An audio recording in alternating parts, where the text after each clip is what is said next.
Hello and welcome to Paisa Live. हमारे साथ हैं mister Sachin Salunkhe who is an expert when it comes to fintech, when it also comes to the startup industry. So let's just welcome him to our show. Hello sir. Hi. Thank you for coming here. Thank you for calling me, Chahat. Thank you very much.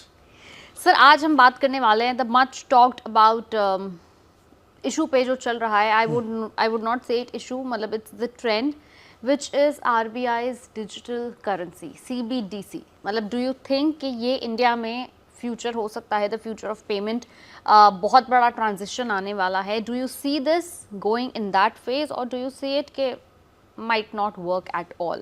मतलब everybody is talking about it and looking at the global trends. I think RBI की move, I personally take it in a favorable manner. आपका इसके ऊपर क्या कहना है? So definitely चाहत, it is a favorable manner and जो 1.5 साल पहले लॉन्च किया है and we are much associated with this CBDC in different manner. So CBDC center digital currency and also we call this digital rupee. So definitely काफ़ी अच्छा कदम है Indian government का, Indian RBI का रिगार्डिंग करेंसी को लेके। तो simply क्या होता है कि नॉर्मली जो हमारे पास जो नोट होता है या जो नोट हम लोग ट्रांजेक्शंस करते हैं, तो उसमें क्या होता है, वहाँ पे एक मेंशन किया रहता है कि मैं इतनी अमाउंट आपको पे करूँगा। सिंपली कोई नोट आप ले लो, वहाँ पे लिखा होता है कि मैं धारक को इतने पे करूँगा। तो सिंपल CBDC यही है कि ये currency definitely blockchain related technology इसमें यूज़ की है। ये सबसे बड़ा इसका इम्पोर्टेंस ये है कि इसको गवर्नमेंट कंट्रोल कर रहा है। तो जैसे कि हमने काफ़ी सारे बिटकॉइंस है या और भी कोई वर्चुअल करेंसी मार्केट में है जो प्राइवेटली ओन्ड है, बट वहाँ पे उसका कोई ओनर नहीं है। यहाँ पे सबसे बड़ी बात RBI इसको ओन कर रहा है। अगर आप CBDC के कोई वॉलेट देखोगे, कोई बैंक के वॉलेट जो अभी रिलीज़ हुए हैं, उसमें क्लियर कट वहाँ पे लिखा होता है कि इसको RBI कंट्रोल्ड और ओन कर रहा है। तो सबसे बड़ी बात है। सेकेंड थिंग्स, अगर हम लोग इंटरनेशनल या ग्लोबल मार्केट्स में देखते हैं, जो स्विफ्ट वहाँ पे चलता है, society for world international fund transfer, और इसको आप देखोगे कि यूनाइटेड स्टेट्स को कंट्रोल करता है। सिंपल चीज़ है कि अक्रॉस दी वर्ल्ड अगर आप कोई भी काम कर रहे हो, कोई भी कंट्री किसके साथ कोई भी रिलेशनशिप मेंटेन करिए, अगर वहाँ पे आपने कुछ मिस कर दिया विथ US, इमीडिएटली वो आपको सैंक्शन कर देता है सीधा। अगर 100 लोग वहाँ पे बैठे हैं एंड ट्रांजैक्शंस कर रहे हैं स्विफ्ट के अंदर, अगर आपको निकाल दिया जाए तो आप सीधा वर्ल्ड से डिस्कनेक्ट हो जाते हो, आप ट्रांजैक्शन ही नहीं कर पाते हो। तो इसके वजह से मुझे लगता है कि ये सबसे बड़ा कदम है RBI का कि हम लोग पैरेलल स्विफ्ट के तरफ से हम लोग जा रहे हैं। फ्यूचर में अगर मल्टीपल कंट्रीज़ ने CBDC चालू कर दिया तो हम लोग इजीली ट्रांजैक्शंस कर पाएंगे उनके साथ, और यहाँ पे कोई इंटरफेरेंस नहीं होगा। सिंपली कि यूनाइटेड स्टेट्स में अगर उनके पास पैसे खत्म हो जाते हैं या कोई इन्फ्लेशन आता है तो वो भर भर के नोट छापते और डिस्ट्रीब्यूट कर देते हैं। वैसे हम लोग इंडिया में हम लोग नहीं कर सकते। So definitely on not a negative side but on a positive sides कि हम लोग पैरेलल एक सिस्टम बना रहे हैं और CBDC डेफिनेटली काफ़ी स्ट्रांगली काम करेगा इसके अंदर। सेकेंड थिंग, जैसे कि एग्जांपल है कि कुछ लाइक जियोग्राफिकल एरिया में कुछ प्रॉब्लम्स है वहाँ पे या फाइनेंशियल इश्यूज है वहाँ पे, तो हमको पता नहीं चलती बिकॉज काफ़ी ब्लैक मनी रोटेट होता है। कि अगर CBDC से हमको पता चलेगा कि कितने अमाउंट रोटेट हो रही है, क्या हो रहा है। सेकेंड थिंग, अगर आपने RBI का 2021 या 22 का अगर आप ऑडिट रिपोर्ट देखोगे तो आपको पता चलेगा कि 2021-22 में हमने नोट प्रिंटिंग में 5,000 करोड़ रुपए खर्चा किया है। सो ये 5,000 करोड़ रुपए डायरेक्टली हमारे सेव हो जाएंगे और यहाँ से हमको पता चलेगा कितना पैसा रोटेट हो रहा है। काफ़ी लोग मुझे भी ऐसा सवाल पूछते हैं कि सचिन जी आप बताओ, अगर CBDC ये सिमिलर है और इसमें और UPI में क्या डिफरेंस है? तो UPI में इसमें सिंपल डिफरेंस है कि जब भी आप किसी को पैसा भेजते हो तो 2 सिस्टम्स कनेक्ट होती है। मेरे बैंक से मेरा पैसा डेबिट होगा, वो UPI के सिस्टम में आएगा और दूसरे बैंक को क्रेडिट होगा। इस चीज़ में कोई सिस्टम्स नहीं है, कोई थर्ड पार्टी इन्वॉल्व नहीं है। जब भी जैसे कि नॉर्मली आपके वॉलेट में 10 रुपया है, आपने उसको निकाला, बैंक में डिपॉजिट किया, किसी को दे दिया, उससे 10 रुपये लिया, आपने अपने पॉकेट में डाला, यही CBDC है। इसके अंदर मतलब इंटरफेरेंस थर्ड पार्टी का ज़ीरो है। Totally it is we are dependent upon the RBI और इसको RBI ब्लॉकचेन के थ्रू कंट्रोल कर रहा है और ये काफ़ी अच्छी टेक्नोलॉजी है इंडिया के लिए।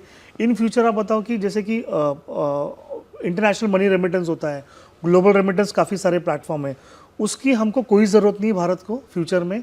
अगर CBDC स्ट्रांगली एग्जीक्यूटेड अभी होना चालू हो गया है और फ्यूचर में अच्छी लेवल पे होगा, अलग अलग कंट्रीज़ को हम लोग कनेक्ट करेंगे CBDC से एंड ये डायरेक्ट ट्रांजैक्शन चालू हो जाएगा और जो एक डोमिनेशन है US का, उनके डॉलर का, वो काफ़ी हद तक कम हो जाएगा। तो हम लोग को जिसने चाहा उसके साथ हम लोग ट्रांजैक्शन कर सकते हैं, ट्रेड कर सकते हैं। ऐसा नहीं कि हमने कुछ कोई पावरफुल कंट्री है उसके साथ में हम लोग ट्रांजैक्शन कुछ किया नहीं तो वो लोग हमको सैंक्शन कर दें।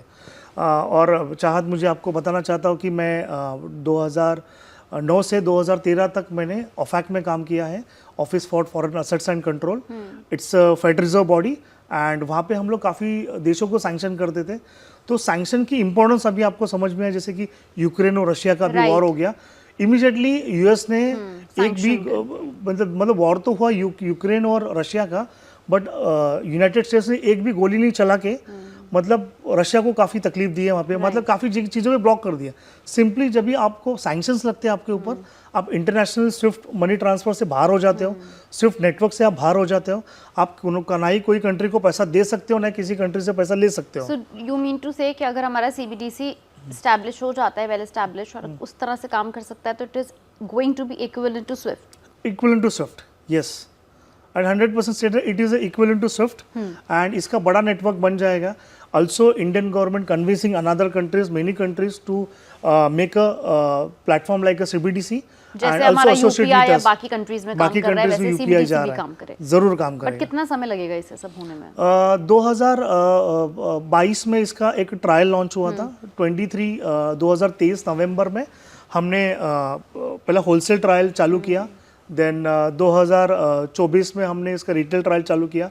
अभी CBDC में 10 लाख से ज़्यादा कस्टमर कनेक्ट हो चुके हैं और लाइक काफ़ी नंबर्स तो मैं बता नहीं सकता, बट काफ़ी अच्छे और हेवी नंबर्स इसमें आना चालू हो गए एंड डेफिनेटली 1 साल तक आपको काफ़ी अच्छे रिजल्ट दिखेंगे CBDC के। एंड इससे सबसे बड़ा कि गवर्नमेंट भी सारे बैंकों को पुश कर रहा है कि आप कस्टमर को इन्वॉल्व करो CBDC में।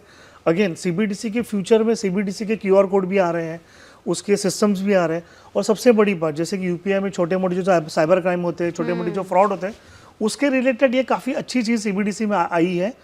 अगर हम लोग स्टार्टअप्स के हिसाब से देखेंगे, इन्वेस्टमेंट के हिसाब से देखेंगे, तो बिना कहीं रुके डायरेक्टली पैसा इंडिया में आ सकता है, इंडिया से बाहर जा सकता है एंड कोई ऑब्स्टैकल्स नहीं होगा, किसी का परमिशन लेने की हमको ज़रूरत नहीं है। और पैसे की ये पैसा कहाँ चला गया, ट्रेसेबल है, it is traceable and this is controllable, it is control by RBI। Sachin ji एक बात बताइए, मतलब why people say it RBI की crypto currency, people call CBDC RBI की क्रिप्टो करेंसी, like why? So definitely RBI की क्रिप्टो करेंसी है because it is a, मतलब यहाँ पे आप कंट्रोल नहीं कर सकते, आपके हाथ में कुछ नहीं है, जो भी है उनके हाथ में, और इसके पीछे जो टेक्नोलॉजी यूज हुई है उसको हम लोग ब्लॉकचेन बोलते हैं, right. So that's why it's a virtual currency and control by the RBI, similar to तो द क्रिप्टो करेंसी ये है। बट अगेन कि या इसके रेट जो है, इसका ट्रांजेक्शन पीरियड जो है, या एक्सचेंज रेट जो इंटरनेशनल होगा, जो कि RBI जल्दी इसके बारे में डिक्लेयर करेगी, तो ये सब सारी चीज़ें यहाँ पे काफ़ी इंपॉर्टेंट है। एंड मैं खुद बोलता हूँ कि CBDC स्ट्रांगली इंडिया में आना चाहिए, और जो कि आ चुकी है, और ये बाकी कंट्रीज़ में भी सक्सेसफुली ये रोटेट होगी एंड ये अपने नए भारत की बहुत बड़ी स्ट्रॉन्ग स्टेप है, और इससे हमें काफ़ी फ़ायदा होगा। हम लोग किसी पे डिपेंड नहीं होंगे। जस्ट एग्जांपल चाहत कि कोई कंट्री से हम लोग कोई बाई कर रहे हैं, कोई ऑयल बाई कर रहे हैं, हम लोग इमीडिएटली उनको भेज सकते हैं पैसा, हमको किसी थर्ड पार्टी पे डिपेंड नहीं। और हम इंटरनेशनल करेंसी जो फिलहाल डोमिनेटिंग फैक्टर है US डॉलर, हम उसकी डिपेंडेंसी कम हो जाएगी। डिपेंडेंसी कम हो जाएगी। मैं आपको बोलना चाहता हूँ कि यूनाइटेड स्टेट्स के पास 2 वेपन्स है, एक उनकी करेंसी और एक उनकी मिलिट्री। जब भी उनकी करेंसी खतरे में आती तो मिलिट्री बाहर निकालते, जब भी उनकी मिलिट्री खतरे में आती तो वो लोग करेंसी बाहर निकालते, बिकॉज और तो कुछ नहीं है ना, वो उनको जितना चाहिए उतना यूनिवर्सली एक्सेप्टेबल करेंसी है। यस, एक मुझे यहाँ पर और भी चीज़ पूछनी है, क्रिप्टो करेंसी आपने कहा कि हाँ लोग इसे RBI की क्रिप्टो करेंसी कह रहे हैं, लेकिन क्रिप्टो करेंसी को वर्ल्ड वाइड पूरी दुनिया में लोग एज एन इन्वेस्टमेंट भी मांगते हैं, उसमें ट्रेड भी करते हैं। So do you think that this is going to also happen in CBDC as well? So right now there is no clear picture from the government about this, the rate, about the exchange rate and all. So currently it is a 1:1 right now, but I don't know what the future. मतलब उसकी value बाद में RBI declare करेंगे, जैसे crypto currency की एक certain value थी, and then people started investing, holding, trading, फिर वो बढ़ती चली गई। So this is going to happen similar, like I think we expect this to happen just like that. Just like that, correct. But perfectly. What if RBI decides not to do this? तो मुझे लगता है कि Because अभी people ये call सारे call cryptocurrency as an asset. Assets, So yes. do you think that CBDC will be also yeah in future I don't know the move of the RBI what the next move but definitely जितने level पे ये system बना हुआ है जितना level पे इसको transaction किया हुआ है डेफिनेटली आरबीआई इसके बारे में पॉजिटिव सोचेगी एंड आरबीआई गवर्नर जो honourable mister Das is a right person to talk about this and definitely very soon we'll receive some big announcement from the RBI regarding the CBDC and the further development of the CBDC. But क्या CBDC के आने से हमारा Indian जो ecosystem है, startup ecosystem, payment interface, is it going to change? Is it what transition are we expecting? So definitely startup ecosystem काफ़ी change हो जाएगा यहाँ पे क्योंकि कभी कभी हम लोग ऑब्जर्व करते हैं कि बाप को काफ़ी सारे स्टार्टअप्स छोटे मोटे पेमेंट्स सॉफ्टवेयर लेके आते हैं, छोटे मोटे पेमेंट्स इंस्ट्रूमेंट लेके आते हैं वो लोग और काम करते हैं, बट कभी कोई फ्रॉड हो जाता है तो एक फ्रॉड होने की वजह से 100 स्टार्टअप्स बैकस्टेप चले जाते हैं कि नहीं यहाँ पे ये हो गया तो मैं भी डूब जाऊँगा, मुझे भी नुकसान हो जाएगा। तो इस चक्कर में काफ़ी जगह पे इन्वॉल्वमेंट स्टार्टअप्स का कम हो जाता है, तो यहाँ पे स्टार्टअप्स का इन्वॉल्वमेंट काफ़ी बढ़ जाएगा। Another important point, with the help of CBDC, all the outsider investor can directly invest in the Indian companies, Indian startup directly. They don't want to go for the remittance charges है, freight है, या उनको कुछ permission लेनी है, इसकी उनको कोई ज़रूरत नहीं पड़ेगी फ्यूचर में, बिकॉज जो पैसा आ रहा है जैसे कि एंटी मनी लॉन्ड्रिंग होती है, काफ़ी सारे फ्रॉड्स होते हैं, तो वहाँ पे आरबीआई के कंसर्न्स क्या होते हैं, पैसा कहाँ से आ रहा है, कौन इसको पैसा भेज रहा है। But when you talk about the CBDC, it is 100% controlled by RBI.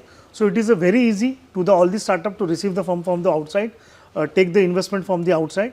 So ये काफ़ी इंडियन इकोनॉमी के लिए और इंडियन स्टार्टअप कम्युनिटी के लिए बहुत बड़ा मूव होगा for the CBDC and for the startup. I think ये सब सुन के काफ़ी पॉजिटिव लग रहा है and we hope that the CBDC brings a big transition in the Indian payment interface, also in the Indian payment ecosystem. What do you think, sir? Definitely, Shahad. Definitely. We look forward to this big transition. We look forward to using CBDC very soon. Well, Thank you. Thank you so much on telling us what actually CBDC means, how it can be used, and how it will be a game changer for India in the coming years. For more updates on CBDC, keep watching Paisa Live.